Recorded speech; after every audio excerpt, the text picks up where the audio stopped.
Boa noite, meus amigos. Estamos aqui de volta.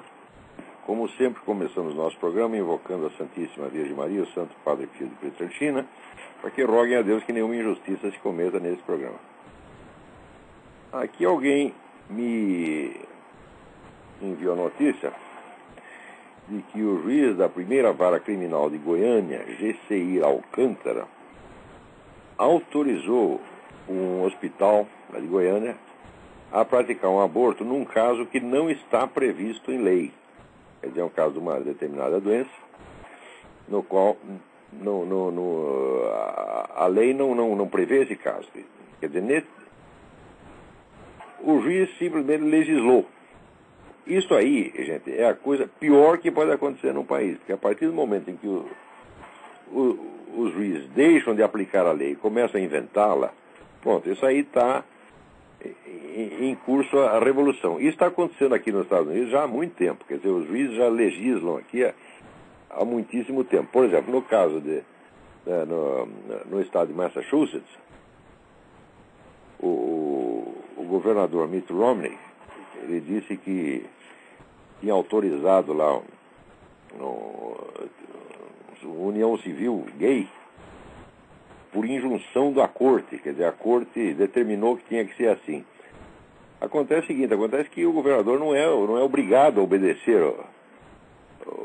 a sentença do juiz no caso.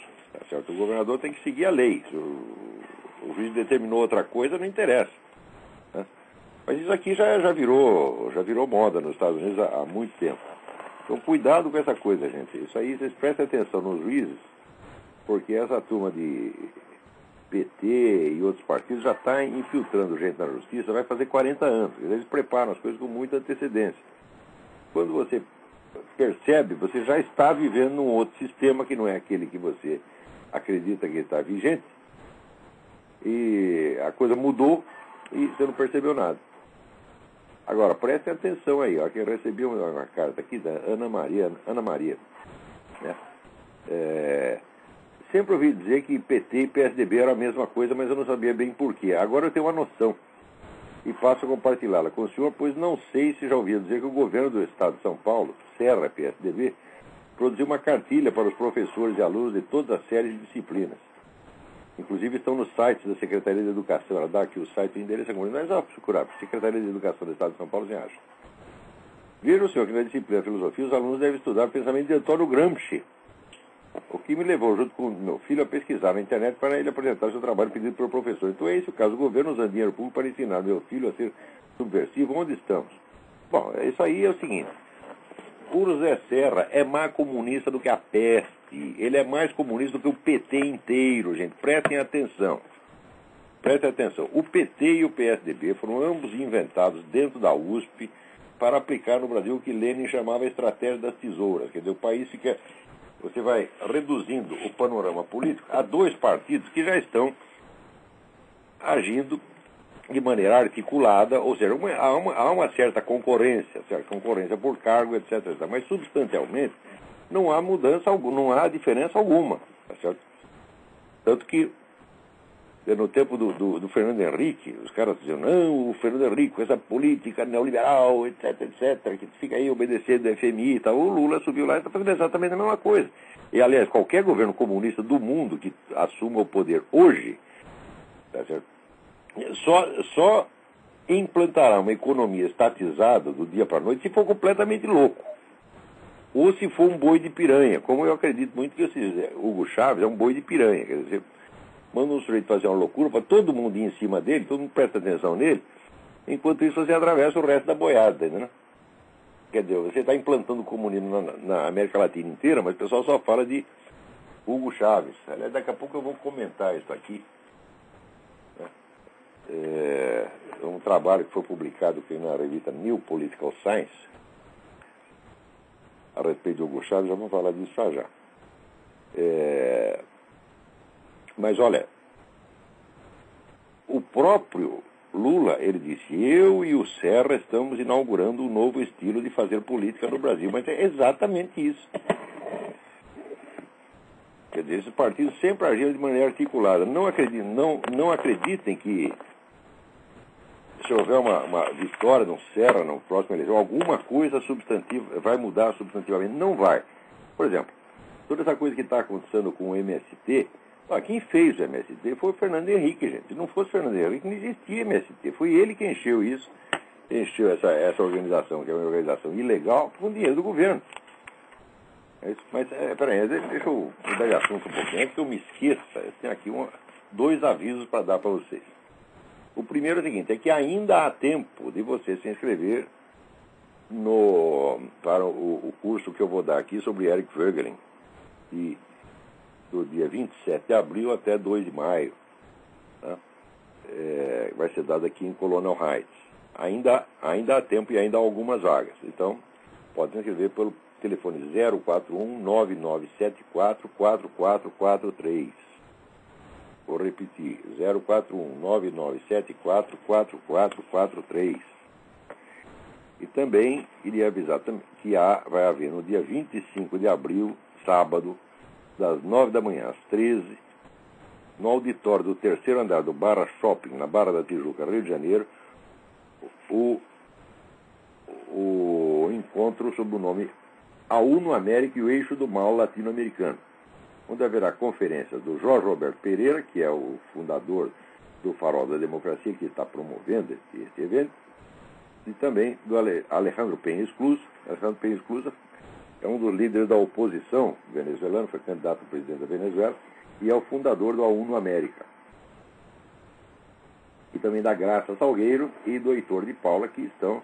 A Graça Salgueiro, para mim, onde é o site da Graça Salgueiro, Nota Latina, é a única fonte confiável de notícias sobre a América Latina que existe no Brasil. Tudo o que não sai no restante da mídia e que é importante está lá.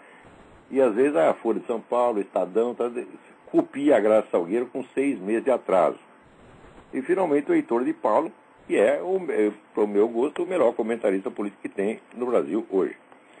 Vocês podem se inscrever pelo e-mail lspenitente@faroldademocracia.org. Há apenas 200 lugares, a inscrição custa R$15. Muito bem. Agora, aqui, essa semana, o famoso assunto dos documentos do Obama, né? E os engraçadinhos aí dizem, não, isso é só teoria da conspiração, isso é invenção de blogueiros, né? A gente fala assim com desprezo, são blogueiros de direita. Olha, blogueiros de direita, meu filho, são as únicas fontes confiáveis que tem, né? Qualquer blogueiro de direita é infinitamente mais confiável do que o New York Times, mesmo que seja um alucinado. É mais confiável do que New York Times, Washington Post, etc., que hoje são apenas órgãos de propaganda e desinformação.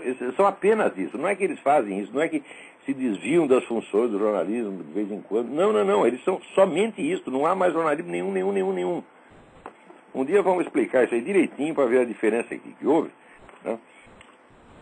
Quer dizer, distorção, mau jornalismo, etc. Isso havia até a década de 70. De lá para cá, acabou, né? O que existe hoje é o seguinte, a desinformação total, manipulação cínica o tempo todo, que chega ao ponto, né, de exigir que você, quando você sabe de alguma coisa, quando você vê alguma coisa, você negue o que você está vendo para você acreditar no que eles dizem. Essa semana foi uma coisa maravilhosa, porque o mundo inteiro, né, viu aquela reverência do Barack Obama com o rei da Arábia Saudita. Né? Todo mundo viu isso, quase uma genuflexão. Está lá no YouTube, todo mundo pode ver. Pois não é que a Casa Branca divulgou uma nota e a mídia inteira copiou, dizendo, não, ele não fez uma reverência de maneira alguma. Porque você viu errado. É o negócio do Groucho Marx. Afinal, você vai acreditar em mim ou nos seus próprios olhos? Então, tem que acreditar no que eles dizem e não no que você está vendo. Quer dizer, e a mídia aceita isso, a grande mídia aceita isso e trabalha para Barack Obama. E a grande mídia nos Estados Unidos se transformou num estelionato. Aliás, no Brasil também, né? Então, acontece que esta semana o negócio dos documentos do Barack Obama, que continua alimentando, tem mais de 20 processos correndo, né, sobretudo processos movidos por militares, né, que perguntam se eles são realmente obrigados a obedecer ao sujeito se eles não têm certeza de que ele é um presidente legítimo, né, de que ele preenche as condições legais para ocupar o cargo. Essa semana o assunto apareceu na coluna da Camille Paglia, que é muito lida, tem muita gente que lê Camille Paglia. E ela dizendo, de fato o negócio tá aí mal explicado, e o Barack Obama está complicando mais o negócio, por quê? Porque ele já gastou aí milhões de dólares para impedir que as pessoas impedir acesso à sua certidão de nascimento. Isso é uma coisa incrível, quer dizer, se na certidão de nascimento o que está escrito na certidão de nascimento não pode comprometer em nada o Barack Obama, por que gastar tanto dinheiro para escondê-la? Porque, ora, uma cópia de uma certidão de nascimento custa $12. Será que está faltando $12 para o Barack Obama mandar buscar uma no Havaí?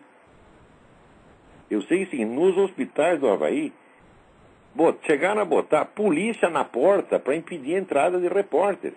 Porque até hoje ninguém sabe, não tem um único hospital de Honolulu que confirme que Barack Obama nasceu aqui. Nenhum. Então o que o pessoal faz? Vai lá e tenta obter, né, os papéis, os arquivos. Daí botaram a polícia na porta, não, agora acabou a pesquisa. Né? Porque até ontem tinham pesquisado, nenhum hospital comprovava. Então proibiram de investigar nos outros. Então, aqui, né, o analista político Lyle Rapacki, que é um sujeito muito consultado por políticos, até ele disse que essa questão da elegibilidade vai se tornar o grande problema nos próximos anos, que esse problema não acabou, isso vai crescer, e eu acho que ele tem toda a razão. É impossível continuar escondendo esse negócio. Gente, não há a mais mínima prova de que Barack Obama nasceu nos Estados Unidos. Eu não sei se ele nasceu no Quênia, se nasceu na Serra Leoa, se nasceu na Bahia, se nasceu na puta que eu pariu. Isso eu não tenho a menor ideia. Mas o que eu sei com certeza absoluta é que não tem nenhuma prova, porque aquele resumo, aquele extrato de certidão de nascimento que ele colocou no site Daily Kos e depois no site da sua própria campanha, aquilo é fake. Aquilo, além de não valer como prova nenhuma, aquilo é fake. Está absolutamente falsificado. Muito bem. Então, a Camille Paglia diz aí, o homem cometeu um erro doloroso. Eu digo, como um erro doloroso? Acho que ele não foi um erro isso aí, de ele esconder a certidão de nascimento. Eu acho que ele está fazendo certo, ele não pode mostrar aquela porcaria mesmo. Porque se mostrar, alguma coisa errada ali vai ter. Tem tanta dúvida em torno disso, gente, a começar pelo fato de que na data de nascimento que ele diz, a mãe dele estava morando e estudando em Seattle, que é 2.000 milhas de Honolulu. Né? Quer dizer, só se ela foi correndo para Honolulu, teve lá o baraquinho e voltou correndo para a universidade. Né?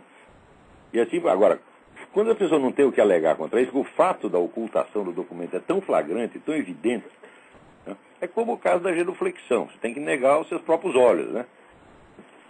Então, como é que eles fazem? Eles tentam inibir as pessoas para que as pessoas não façam perguntas e não pensem no assunto.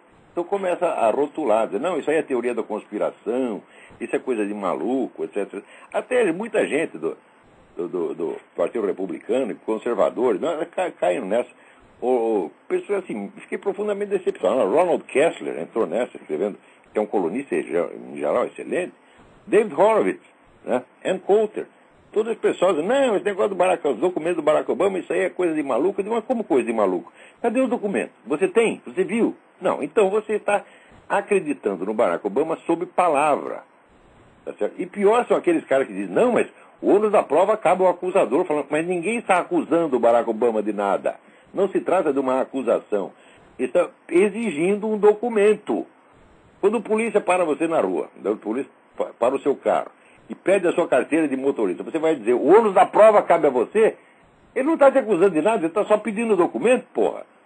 E você é obrigado a mostrar o documento. Barack Obama também é obrigado a mostrar o documento. Por quê? Porque os outros candidatos mostraram direitinho, né? Agora, olha aqui, para você ver como é que as coisas estão ficando. Tem um garoto aqui de 12 anos, né? Fez lá um vídeo no YouTube, né? Colocando lá, um garoto cristão, colocou suas opiniões contra o aborto, casamento gay, essa porcaria, né? Ele recebeu mais de 10 mil mensagens de insultos e ameaças de morte. Mais de 10 mil. O que se acha? Esse pessoal é maluco. Quer dizer, um garoto não pode ser contra, né? Os caras se sentem aterrorizados que um garoto de 12 anos falou contra o que eles querem. Eles reagem com aquela fúria, né? Aquela intensidade apaixonada de que falava William Butler Yeats, né? The best lack all conviction, while the worst are full of passionate intensity. Quer dizer, os melhores não têm convicção nenhuma, né? Enquanto os maus estão cheios de intensidade apaixonada. Quer dizer, 10 mil malucos, 10 mil fanáticos, tá certo? Querendo assustar um menino de 12 anos para ele não falar contra o movimento gay. Mas o que é isso, minha gente? Não. Agora, enquanto isso, continua em progresso aqui a criação, né, da juventude obâmica, né, que o Obama falou que ele ia criar aqui uma força de segurança. Esse é o projeto mais louco, mais cínico, mais filha da puta, desde que, né, Lenin inventou a juventude comunista. Porque ele diz que vai ser uma força de segurança civil com um orçamento maior do que o das 3 forças armadas somadas ao mesmo tempo. Então eu pensei, peraí, isso é uma polícia monstruosa, né? E é uma polícia constituída só de jovens, só moleque, né? Moleque de 15 anos, 16 anos, né? Para que vai servir essa polícia? Quem que eles vão perseguir? Onde que eles vão defender a segurança americana contra o quê? Contra imigrante ilegal? Não pode ser, porque imigrante ilegal o governo protege. Então eles não têm nada contra imigrante ilegal, né? Contra terrorista? Também não pode ser. Porque agora a política aqui mudou. Agora o negócio é alisar, né, a cabeça dos radicais islâmicos. Quanto mais eles falam mal dos Estados Unidos, hoje mesmo mandaram aqui uma gravação de um sujeito propondo, né? Ele falou, nós precisamos apenas, né, 40 quilos de antrax para matar 300 mil americanos. E ele o sujeito dizendo, alguém tem que entrar na Casa Branca com antrax e espalhar aquilo lá dentro. Quer dizer, ia começar o próprio Barack Obama, ia ser o primeiro a morrer. Tá certo? Enquanto isso, o Barack Obama está fazendo discurso aí para o pessoal dos países islâmicos, dizendo o seguinte, dizendo, olha gente, nós vamos mudar 100% os rumos do Estado americano. Vocês fiquem calminhos, vocês esperem, vocês tenham paciência. Ele até diz, olha, os Estados Unidos não é como um barquinho veloz que você vira de direção rapidinho, é que nem um navio tanque. Leva tempo para você fazer uma curva e mudar a direção. Preste atenção nessas palavras. Ele está prometendo isso aos países islâmicos. Quer dizer, enquanto eles estão pregando a destruição de Israel e dos Estados Unidos, ele está lá acalmando os caras, dizendo, não, peraí, nós vamos fazer tudo o que vocês querem, só tem que esperar mais um pouquinho. Né? E também, então, para terrorista não é, né? Para imigrante ilegal, que são responsáveis pela quase totalidade dos crimes que acontecem aqui, também não é. Então só pode ser o quê? Olha, aqui no estado da Virgínia, né, saiu um relatório que coloca riscos de segurança para os Estados Unidos, coloca aqui, grupos cristãos. Agora, meu filho, grupos cristãos, ativistas, podem ser considerados terroristas. Né? Por exemplo, esse pessoal que está se preparando para o fim do mundo e que estoca comida e tal, que acha que vai ter a guerra atômica e tal, né? Que estoca. Bastou você fazer isso, você se torna suspeito de terrorismo. Presta atenção, terrorismo. Então, é esta gente que vai ser perseguida pela juventude obâmica, pela Força de Segurança Civil. Ou seja, a população americana vai ser perseguida. Quem vai ser protegido é imigrante ilegal e terrorista. Presta bem atenção. O objetivo único e exclusivo do governo Barack Obama é isso. Enfraquecer os Estados Unidos no exterior, tá certo? E, inversa e complementarmente, aumentar o poder de controle do governo americano sobre os cidadãos americanos. Não sobre bandidos, não sobre terroristas, não sobre imigrante ilegal, mas sobre a população americana. É exatamente o que o sujeito está fazendo.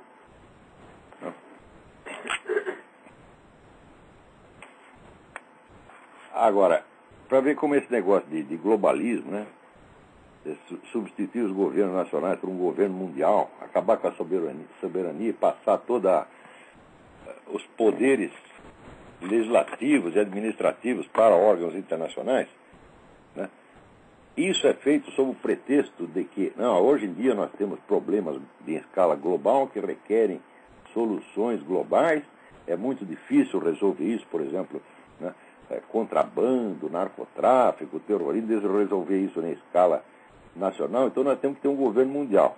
Presta bem atenção.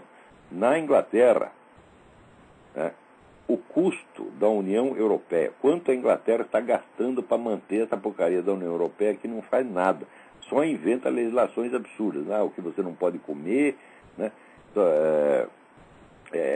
A interferência da União Europeia na vida particular, é só isso, só besteira faz. Né? O Parlamento Europeu não faz absolutamente nada. Bom, essa porcaria está custando 106 mil libras por minuto. Quer dizer, até terminar o programa aqui, né, vocês façam o cálculo, né? Então terá sido a cada 10 minutos, 1 milhão, né, 106 mil libras, né? Então vai ser 30 milhões e pouco de libras até terminar o programa, gente. Até terminar o programa. Presta atenção. Isso é o que eles pagam para manter aquela burocracia predatória, tá certo? Voraz, né? Aquelas aves de rapina, tá certo? Porque eles só querem isso, é uma comedeira de dinheiro sem fim. No Parlamento Europeu, eu vi no YouTube, né, um documentário, deputados que só iam no parlamento uma vez por mês, no dia do pagamento. Cada um levando lá 20 mil libras, 30 mil libras. Tá vendo por que custa? Isso aqui custa só para a Inglaterra, gente. Eu não tenho os cálculos similares de outros países. Olha, a economia da Inglaterra não está lá essas coisas hoje. Quer dizer, você pensa lá, o sujeito tem que pagar para manter, né, a rainha, a família real, aquela gente, já custa um certo dinheiro, né? Ainda tem que pagar para manter o pessoal do parlamento, da Câmara dos Comuns, Câmara dos Lordes, tem que pagar para manter a burocracia inteira. Agora, inventaram outra burocracia maior em cima, que custa mais caro ainda. Isso aqui custa mais caro do que o governo britânico, pô. Agora, aqui, o grande assunto desta semana deveria ser o único assunto até. É este caso desse promotor Gilberto Tums, né? Eu vou ler aqui como saiu na Zero Hora. Isolado no Ministério Público, criticado pela Igreja, questionado pelo Conselho Nacional do Ministério Público e pelo governo federal, pressionado pelos movimentos sociais, o procurador Gilberto Tums jogou a toalha em sua cruzada contra o movimento dos trabalhadores rurais sem terra. O procurador anunciou a saída de cena após ter sido constrangido na terça-feira em uma audiência pública na Assembleia Legislativa com a presença de 200 filhos de sem terra. Os estudantes estavam no Parlamento Gaúcho para tentar reverter o fechamento das escolas itinerantes em acampamento do movimento. Essas escolas ensinam só marxismo, leninismo e técnicas de guerrilha rural e urbana. São escolas da revolução, escolas de criminalidade. E o promotor estava tentando, né, obter o fechamento dessas escolas, ou pelo menos que elas parassem de ser financiadas com dinheiro público. Tá certo? Quer dizer, aí é o governo financiando a subversão mesmo. Tá certo? Muito bem. O promotor estava montado na razão, a coisa dele é 100% legal, ele estava apenas cumprindo a lei, ele não estava fazendo, não era um movimento político, não era nada. Ele estava tentando apenas cumprir a lei. Então, com o que ele se defronta? Com um movimento nacional enormemente articulado, que junta os partidos de esquerda, né, próprio Ministério Público, todinho contra ele, presta atenção, esse bando de promotores, bando de filha da puta, é isso que são, tá certo? Que estão lá para descumprir a lei, estão lá para promover a subversão, isolam o camarada, se junta à igreja, gente, é isso que vocês chamam de igreja. Presta atenção, olha essa molecada aí, né?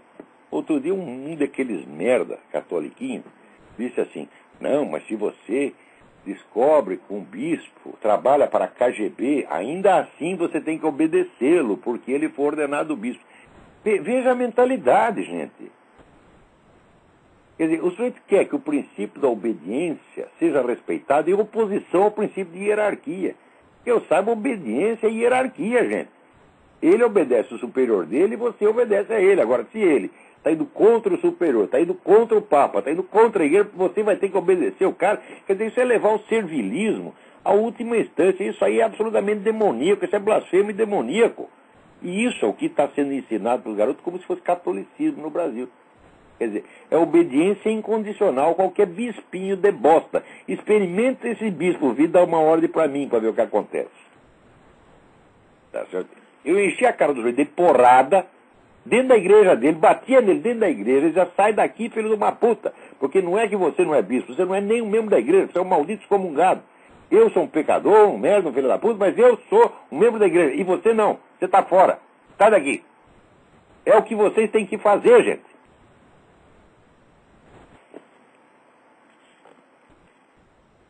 Então, presta atenção. Anos atrás eu escrevi um artigo dizendo o seguinte, dizendo que os partidos e movimentos de esquerda tinham conquistado o monopólio absoluto da política no Brasil. Só eles podem fazer política.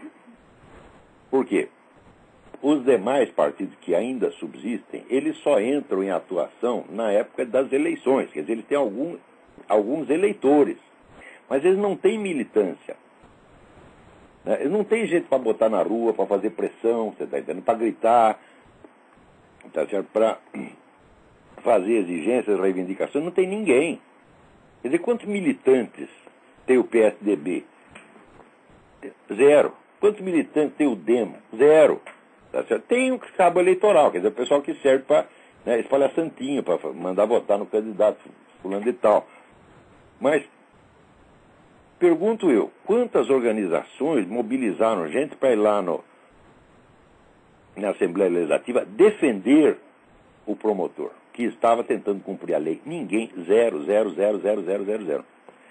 Ora, ao mesmo tempo, eu recebo aqui uma notícia feita até por um amigo meu, um sujeito ilustre, que eu gosto muito, que é o Bruno Garchag, contando desse encontro que houve no Rio Grande entre várias organizações liberais, né?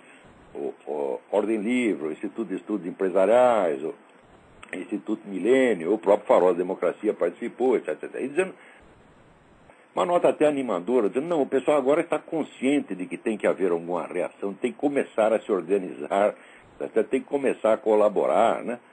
Então, note bem, que tipo de atuação esse pessoal vai ter? Vai ter atuação apenas na esfera cultural e, no máximo, eleitoral. Se quiser juntar militantes, de quanto tempo você acha que leva para você formar militantes capazes de fazer uma passeata? Você precisa meses para preparar uma pessoa para isso. Você precisa de gente qualificada. Quer dizer, militância treinada, militância habilitada, vamos dizer, a agir coordenadamente, não é uma coisa que se produz do dia para a noite. Tá certo? E isso custa dinheiro. Todas as organizações conservadoras liberais somadas, tá certo? Não tem o orçamento de um vereador do PT. Um vereador do PT tem mais dinheiro do que todas essas organizações juntas. Tá certo? Então, agora, eu me lembro que 15 anos atrás, eu já dizia para essa gente, vocês têm que começar a organizar a militância. Uma vez eu dei um exemplo do que precisava fazer, porque o Demo, que então era o PFL, reuniu uma molecada lá no Rio Grande do Sul, que eles estavam afins, vamos dizer, de militar, de ser militantes mesmo, né? E reuniram aquela molecada num estádio e estava lá o Bornhausen fazendo um discurso chato pra caramba, entendendo, para os caras, uma espécie de conferência acadêmica. E eu, que não sou político e jamais serei, Olha, esse pessoal não entende nada de política. A molecada vem aqui, eles querem um comício, eles não querem essa chatice. Né? Então eu falei, eu vou mostrar aqui para você como é que se faz. Né? Daí eu comecei a dar slogans para a molecada gritar. Né? E a molecada gritava. No fim, estavam todos entusiasmados. Mas eu fiz aquilo só por amostra. Claro que não deu nada depois, porque o trabalho não prosseguiu. Né? Agora, ali havia uma semente de uma militância. Tá certo? Mas essa altura, a semente já morreu, já acabou. Não tem mais nada. Tá, né? Então, nesta altura, né, 500 organizações se reúnem para pressionar e tapar a boca de 500 organizações contra um sujeito sozinho. E do lado dos liberais e conservadores, eles ficam o quê? Tem uns que ficam em casa rezando, eu sei. Tem uns, né? Eles já estão muito ocupados, estão combatendo espiritualmente o comunismo. Né? Outros, né, de vez em quando, fazem uma conferência, publicam um artiguinho.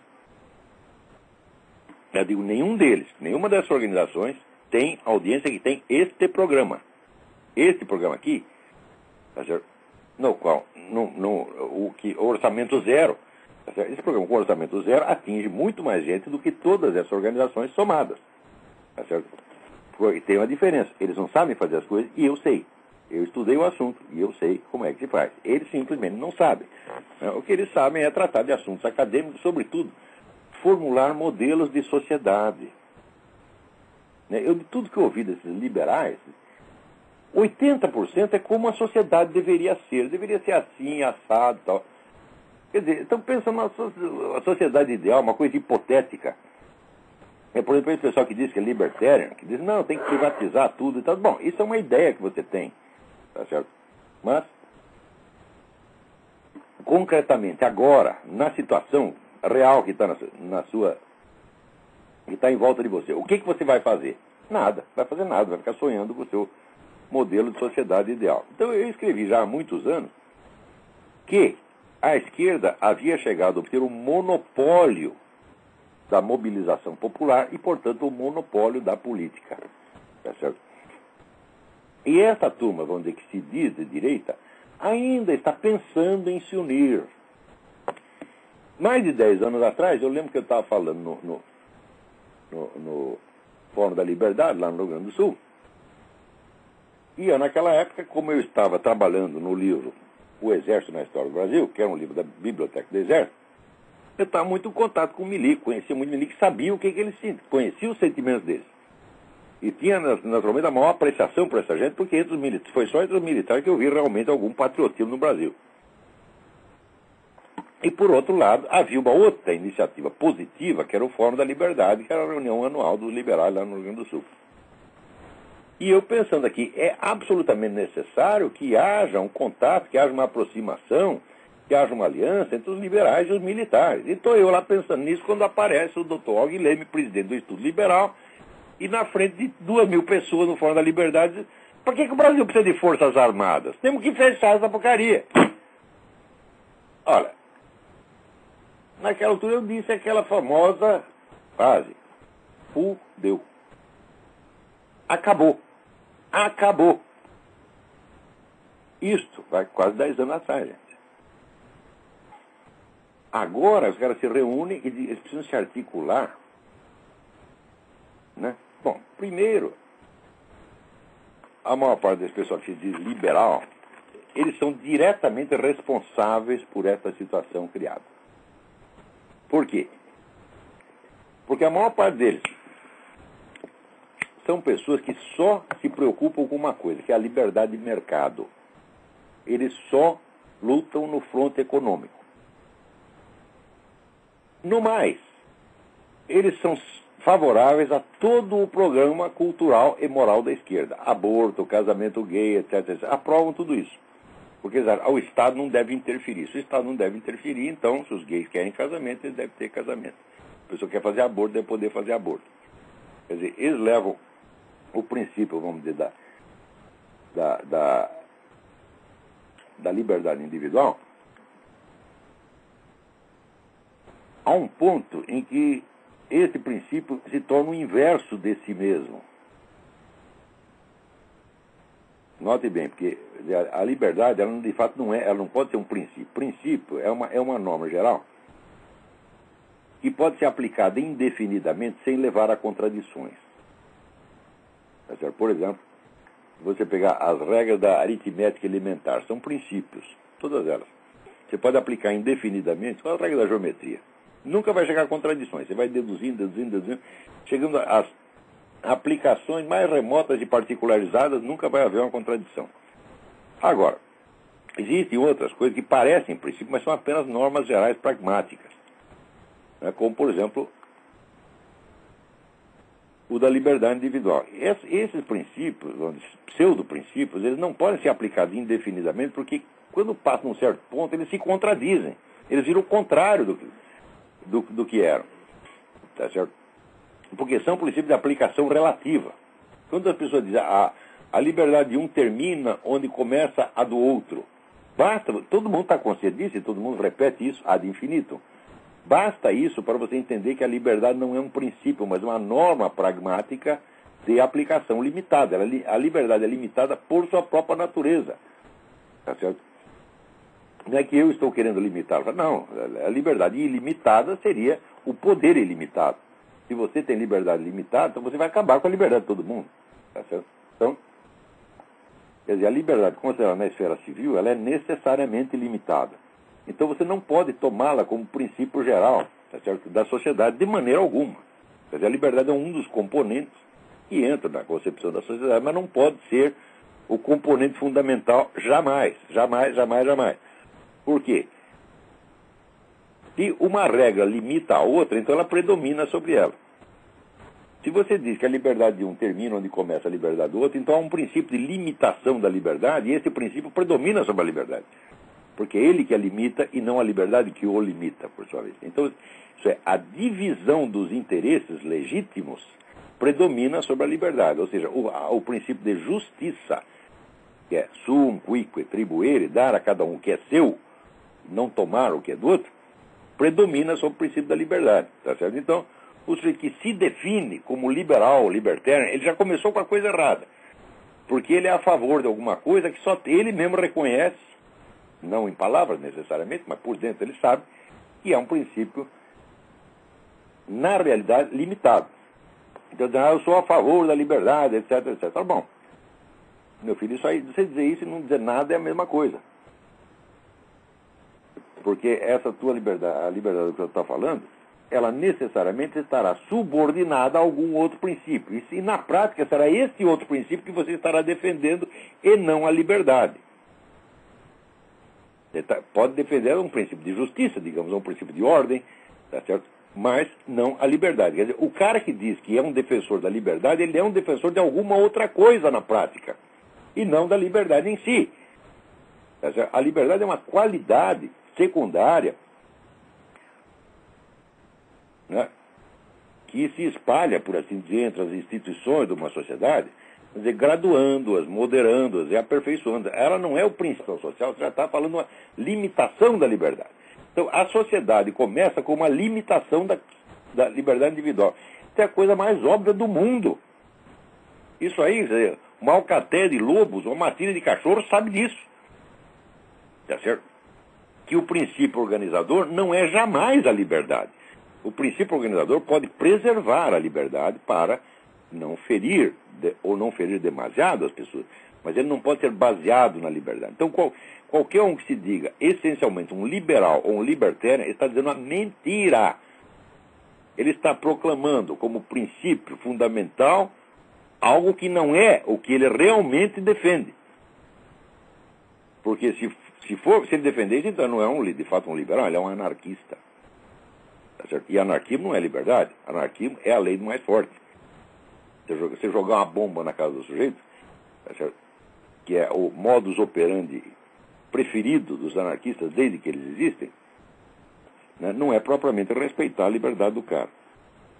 Então você vê que todo esse meio dito liberal, a direita brasileira, são pessoas de uma desorganização mental e de uma incultura política monstruosa, monstruosa. Né? Por exemplo, tem pessoas que chegam lá e têm a cara de pau de dizer, não, religião não tem nada a ver com política. Eu digo, me mostre uma sociedade que tenha sido assim, meu filho. me mostra uma sociedade onde o Estado se constituiu, tá certo? Sem ser em cima de um modelo religioso que o legitima e o orienta por dentro. Nunca houve. Ou você vai ter o Estado religioso, ou você vai ter um Estado antirreligioso. O Estado leigo, neutro, não existe. Isso é uma besteira, isso é uma mentira. O Estado leigo americano foi todo baseado no cristianismo. Está aí o livro do Benjamin Morris, tá certo? Que é um livro de 800 páginas, que é um clássico, e mostra lá que o Estado americano foi todo concebido com base na Bíblia. Tá certo? O Estado soviético foi concebido na base antirreligiosa, na base da destruição da religião, tendo por objetivo fundamental a destruição da religião. O Estado neutro é impossível, isso é uma besteira, isso é gente que não examinou o problema. Olha, o Eric Wegener chamava de fundamentalista todo sujeito que acredita numa coisa que ele não sabe o que quer dizer. Né? Então, o sujeito diz assim, eu creio em Deus Pai Todo-Poderoso. Mas o que é isso? Me explica o que é isso. O sujeito não sabe. Tá certo? Então, esse é um fundamentalista. O cara diz, eu acredito na liberdade. Então me explica como é que é a liberdade, como é que funciona na prática, como é que isso é na realidade. E se você não concebe o equivalente real daquilo que você está dizendo, naquilo em que você diz acreditar, então você é um fundamentalista, porque você acredita em símbolos. Tá certo? E não em realidades. Ora, esse pessoal liberal, tudo acredita em símbolos, é tudo fundamentalista. Quer dizer, a crença irracional predomina sobre a atitude séria. Porque a gente tem que se posicionar, não é assim, eu sou a favor disso, sou a favor daquilo. No primeiro lugar, você tem que saber a realidade, saber do que se trata. Meu filho, quando você entra num campo de futebol, você sabe quem está jogando, você sabe quais são as regras do jogo. Tá certo? E quando você toma partido de um dos times, você sabe o que está fazendo. Né? Agora, você entra numa luta de boxe, tá certo? E dizem quem você está apostando? No Corinthians. Fala, mas o Corinthians não está na luta, meu filho. É o que esse pessoal faz. Eles tomam partido em coisa que não tem nada a ver com o que está efetivamente em jogo. É um pensamento alienado, louco. Por exemplo, o sujeito diz, eu sou a favor da liberdade de mercado. Meu filho, no mundo inteiro, hoje todo mundo é a favor da liberdade de mercado, os comunistas também. Porque, olha, estrategista comunista não é um sujeito doutrinário, abstrato, que nem os liberais. Comunista é um cara que sabe fazer política, ele conhece a história, conhece o movimento real da sociedade. Então, ele sabe que ele tem que lutar a cada momento por aquilo que é mais coerente dentro da estratégia geral do movimento. E atualmente, digamos, de 10 ou 20 anos para cá, a estatização da economia se tornou o último objetivo dos comunistas. O último. Porque eles acreditam que isso só pode ser feito em escala global ou não será feito. Quer dizer, como se a teoria do Stalin acabou e começou a teoria do Trotsky. Agora é o socialismo mundial ou nada. Então, nenhum comunista está querendo estatizar a economia. Todos querem a liberdade de mercado. Por quê? Porque ela é necessária para que a economia continue funcionando. Então, o fundamental para eles é conquistar, tá certo? Ganhos em outras esferas, especialmente na esfera cultural e moral. Tá certo? Destruindo toda a base tradicional da sociedade e criando uma nova sociedade, uma nova civilização, baseada em abortismo, feminismo, gaysismo, etc, etc. Ora, se o sujeito é liberal e diz, eu defendo a liberdade, eu sou anticomunista porque eu defendo a liberdade de mercado. E como eu sou um defensor da liberdade, então eu aceito que o Estado não pode se meter nesse negócio de aborto, casamento gay, etc, etc, etc. Então é o seguinte, você está defendendo algo que os comunistas não estão atacando. E você está ajudando os comunistas em tudo aquilo onde eles estão efetivamente lutando. Então, você é um instrumento da esquerda, sua besta quadrada. Talvez aí seu liberalzinho de bosta, seu libertarian. Vocês são burros. Porque eu sei que no íntimo vocês não querem a vitória do comunismo. Mas como vocês são abstratistas, vocês lutam por princípios abstratos e não baseados num conhecimento real da política e da sociedade, são tão ignorantes que até acreditam que política não tem nada a ver com religião. A política não tem nada a ver com religião, o famoso muro de separação. Isso é outro ideal abstrato. Falei, como é possível? Me diga como funcionaria uma sociedade, tá certo? Onde não há uma zona de interseção entre política e religião. Como funcionaria isso? Isso é materialmente inconcebível. Inconcebível. Por quê? Por exemplo, se existe num país uma religião majoritária, então essa religião majoritária fatalmente influenciará as eleições. O cara é protestante, ele vai votar nos candidatos protestantes. Ele é judeu, vai votar no candidato judeu. Ele é budista, vai votar no candidato budista. Isso é a coisa mais óbvia do mundo. Então, aos poucos, necessariamente, a influência dessa religião se fará sentir na religião. Agora, se você, na política. Agora, se você dizer, não, aqui o Estado é leigo, então a religião não pode influenciar na política. Então significa o seguinte, se você fizer um movimento antirreligioso, você pode influenciar na política, mas se tiver um movimento religioso, não pode. Então você criou um Estado que não é leigo, é um Estado que é antirreligioso, um Estado que persegue religioso. Essa é outra coisa completamente diferente. Então só há duas hipóteses. Ou o Estado admite a interferência da religião, ou ele persegue a religião. Não tem meio termo.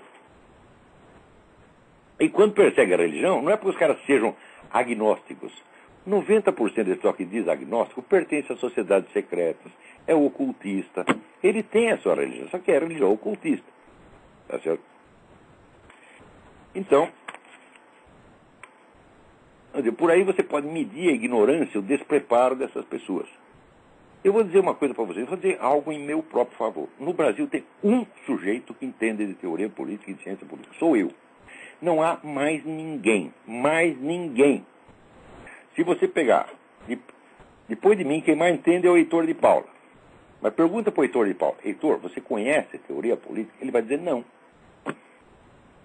Eu sou um comentarista político, não um cientista político. Não um filósofo da política. Né? Então, no Brasil tem eu. Entendo disso. Esse pessoal não entende nada. Nada. Então, eu tenho um critério pessoal para medir a eficácia desses movimentos. Aí, o critério é o seguinte, se o sujeito veio aqui me perguntar o que deve fazer, não. Então ele é burro, ele não entende, ele vai fracassar.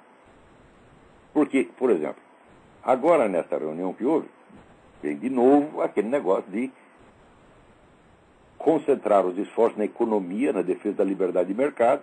Eu digo, bom, mas escuta, esse foi o mesmo erro que já foi cometido 20 anos atrás e já levou à derrota. Quer dizer, vocês não conhecem sequer a história do que aconteceu nas últimas décadas?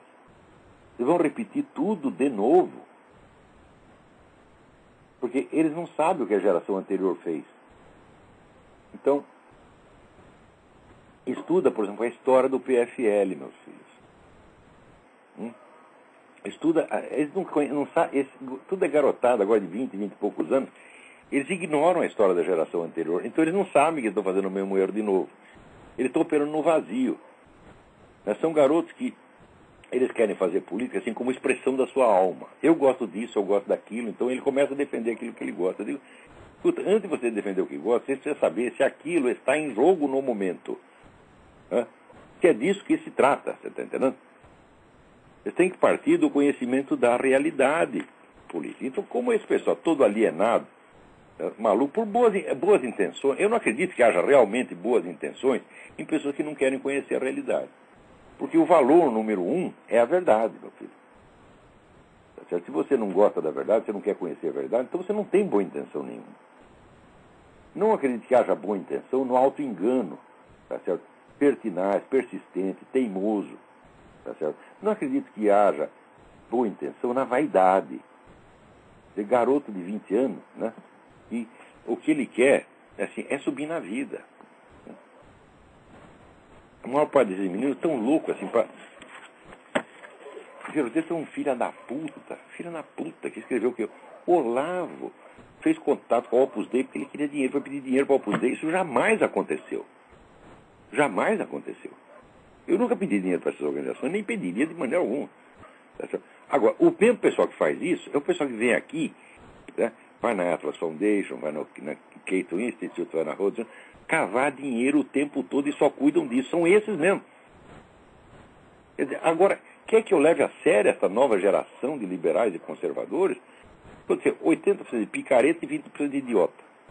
É isto a verdade. É isto que está acontecendo. Meus filhos, se vocês não aprenderem comigo, vocês não vão aprender com mais ninguém, porque, lamentavelmente, não tem mais ninguém. Se tivesse no Brasil, para ensinar vocês, eu seria o primeiro a indicar. eu vivo indicando o livro para as pessoas, etc. Quer dizer, eu jamais tive a pretensão de ser a única fonte. Se houvesse outra fonte, eu indicaria, com muito prazer, mas infelizmente no Brasil não há. Tá certo? E note bem, todas as previsões e análises que eu fiz ao longo dos últimos 20 anos, todas se cumpriram. Com precisão milimétrica. Inclusive, eu me lembro da conferência que eu fiz na Casa do Estudante do Rio de Janeiro, em 1990, sob o título Fim do Ciclo Nacionalista. Né? Onde toda essa coisa de Raposa Serra do Sol já estava tudo lá. Né?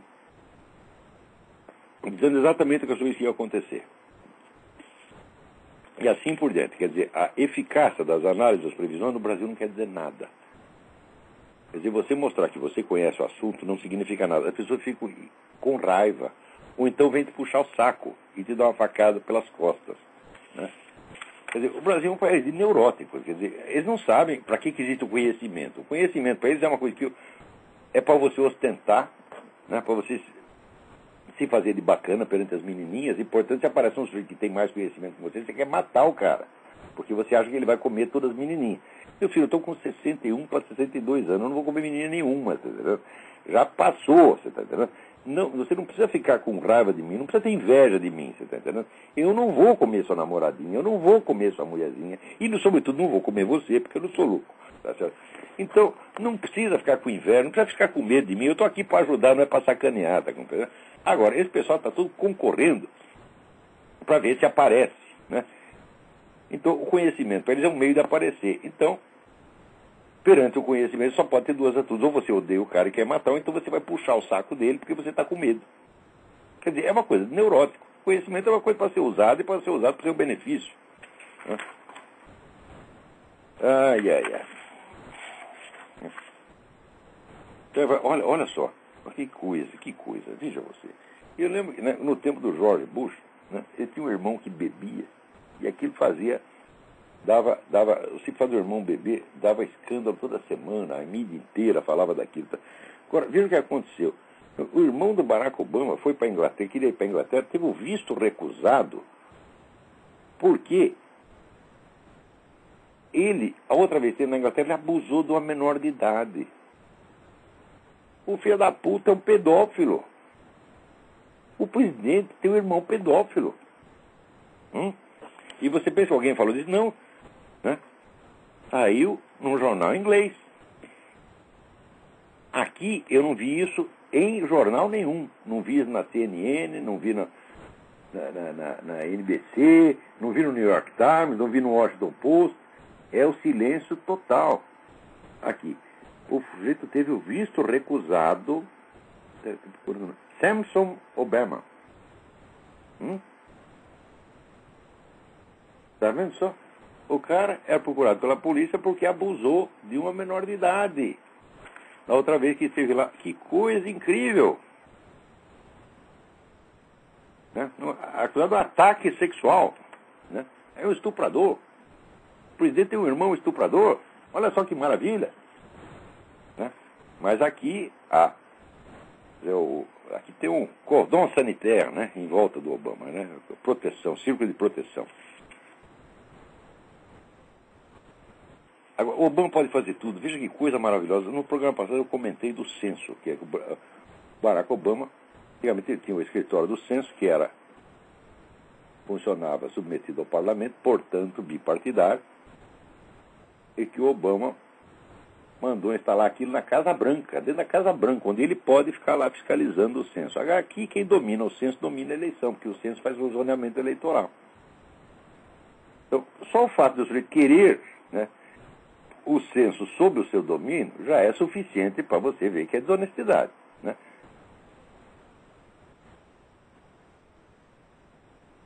Agora, veja, imagina a organização que ele está contratando para trabalhar no censo, a Acorn.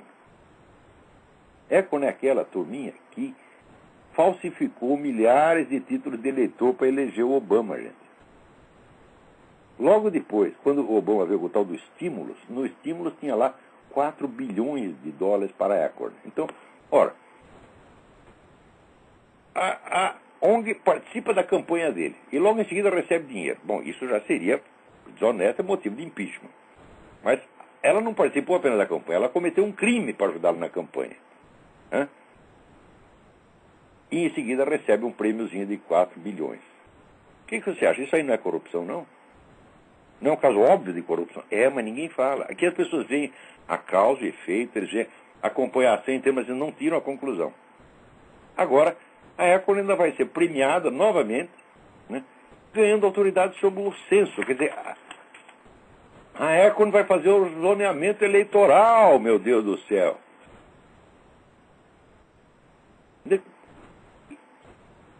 Pensa que isso aqui está dando escândalo? Não. Saiu numa revista, uma revista importante, que é a Newsmax. Mas, para dizer, quantos americanos leem o Newsmax? 1 milhão? 1 milhão no meio de 300 milhões? Não chega a 1 milhão. Não creio que seja 1 milhão. Não vai sair mais lugar nenhum. Quer dizer, o Obama está lá para desmantelar mesmo o negócio. Essa semana teve aqui o vice-presidente do Banco da China, Zhu Min. Todo mundo lá chama Zhu Min. Ele é vice-presidente do Banco da China. Ele disse o seguinte: daqui a pouco o dólar se tornará irrelevante. Mas é exatamente isso, o próprio Obama. O próprio Obama já disse que ele é a favor da moeda mundial. Ele não disse ele pessoalmente, através de um assessor. Falou, mas você vai ter uma moeda mundial, então é claro que acabou o dólar. Então, isso vai acabar. Aliás, ele veio para isso mesmo, ele veio para acabar com o dólar, veio para acabar com os Estados Unidos. Essa é a coisa mais óbvia do mundo. Né? Agora, essa semana veio comentado aqui que está havendo choques de interesse entre Barack Obama e o novo primeiro-ministro israelense, Benjamin Netanyahu. Mas é claro, o Barack Obama está a fim de entregar Israel para os caras lá, e o Netanyahu ele quer que dure mais um pouco. Quer que dure, né? Israel dure mais 3 dias. Segundo o Barack Obama, não durava nem um dia. Acabava já. Né? Então, é isso. Agora, veja, esse negócio do Rio Grande do Sul, isso aí prova o que eu estou dizendo. Não houve ninguém para defender o promotor, não houve e não haverá. Mesmo depois do fato consumado, você vê o quê? Umas cartinhas de protesto, por exemplo, na 0 Hora, saiu lá uns 3 ou 4 leitores reclamando. Não vai haver mobilização nenhuma, tá certo? Não vai haver protesto nenhum. Aliás, até alguém tinha me dado aqui o e-mail do promotor Gilberto Tumas. Eu não estou achando aqui, pô. No programa que vem eu dou para vocês, né? Já haverá tempo ainda.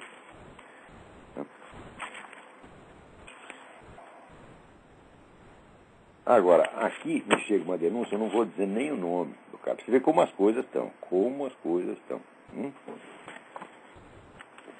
Está havendo intensa propaganda comunista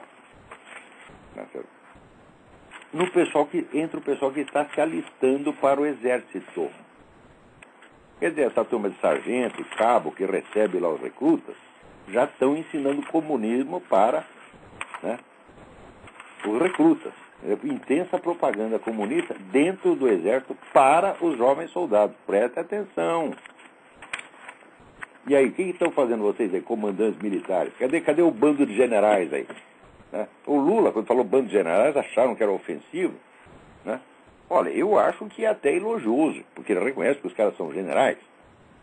Né? General, o que quer dizer general? Quer dizer o geral, como assim, o geral da ordem dominicana, por exemplo. Quer dizer, é o sujeito que tem o comando geral da coisa, né? Ele não é específico, ele é geral. Né? Então ele tem a obrigação de quê? De fiscalizar tudo, de saber tudo, de coordenar tudo. Né? Se pensar assim, falar, olha, no Brasil não tem nenhum general, só tem especial, só tem o específico. Porque como é que uma coisa dessa acontece dentro do exército? Hã? Cadê o comandante do exército? Tem comandante? Tem, então todo mundo ocupado em dar condecoração para Dilma Rousseff, para Lula, etc, etc. É isso. Né? Então, olha, gente, as Forças Armadas têm uma história honrosa, tá certo? Mas eu acho que, como instituição, na qual você pode confiar o futuro do Brasil, eu acho que já acabou. Ninguém ali vai fazer nada. Nada, nada, nada, jamais. Né? Então, e ainda tem mais um monte de notícia aqui, mas o nosso tempo acabou. Até a semana que vem. Muito obrigado.